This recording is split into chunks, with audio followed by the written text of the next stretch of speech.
may well be kind of effect on fares.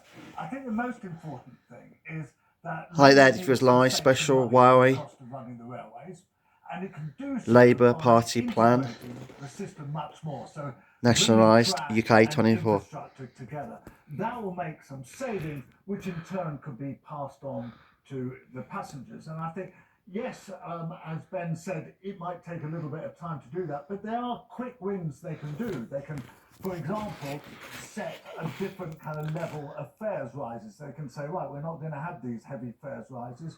We can have lower fare rises. So at the minute, if there's an inflationary sort of there's an ratchet. Date today is 24th of April, and it's Wednesday evening. The time's down there in digital, 22:38 p.m. People using it, so it won't actually cost any money. To be clear, they're not actually confirming that. They're not promising lower fares, although they are pointing to the Williams review saying that if you integrate everything and you don't have to have all these strange bits of red tape where someone going from Brighton to Edinburgh has to kind of have used different train companies and they have to argue over delays and all that sort of stuff, you can save $1.5 billion a year.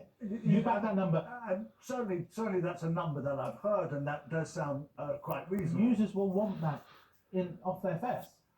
Yes, but they also will want it in terms of investment. And look at where the railways are at the moment. They are in a mess, right? There's COVID has caused that. The uncertainty over the restructuring, which the Tories have kind of been doing for 6 years and they haven't managed to do it. All this has created a state of really kind of uncertainty in the railways that now, with a proper structure to work towards, I think that we can the Labour Party can make big savings on this and pass those on to passengers. It does sound quite similar to what the Conservatives Aye. Great British Railways and sort of fiddling a little bit. It goes a bit further, but is it really revolutionary change? Well, yes, it depends what you do with Great British Railways. The plan at the moment with the Tories is that they would have Network Rail at the top of the tree, and I think that would be a big mistake, and I think the Labour Party thinks that as well. You don't really want the industry run by the infrastructure company. You want it run by the companies who are trying to get exactly. You bring those back together, you integrate them, reversing the big reform of 30 years ago from privatisation. That's an absolutely crucial point. And you want, look at British Rail. British Rail was actually a success because it had people who... Was it? Yes, it was. Well, hang on. But since privatisation, you know the numbers, there's 1 billion more passenger journeys, customer service improved up until the pandemic. Let's just... There was nothing to do with privatisation. Because the London Underground has gone up by the same amounts. It's to do with the fact that people want to use the railways. They don't, the congestion on the motorways and so on. So that has had nothing to do with privatisation. There's nothing you can point to from the privatised companies that say, God, they're so wonderful. These privatised companies, they've improved services. Okay. What use is this reform without extra public money, which Labour are not promising? Well, as I say, you can make money through efficiency gains. And you can have a different spirit. First of all, you can solve the industrial problems, which actually the Tories have been happy to see because they think that is bad for Labour. The unions back this, do you think? And the unions back this reform.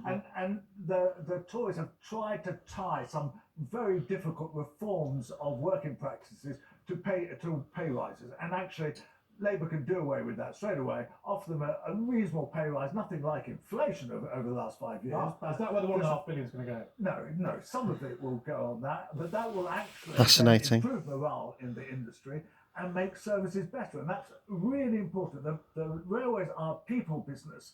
And if you bring the people with you, you'll find that services improve. Okay, well, Chris and Wilmot, thanks very much for joining us. Fascinating. Things interesting. Very unique. There you go, guys. Trump hush money trial resumes. Please subscribe to my channel on San James on the Force BB Joys. This is my friend's Marking Chamber every Friday, 3 to 5 p.m.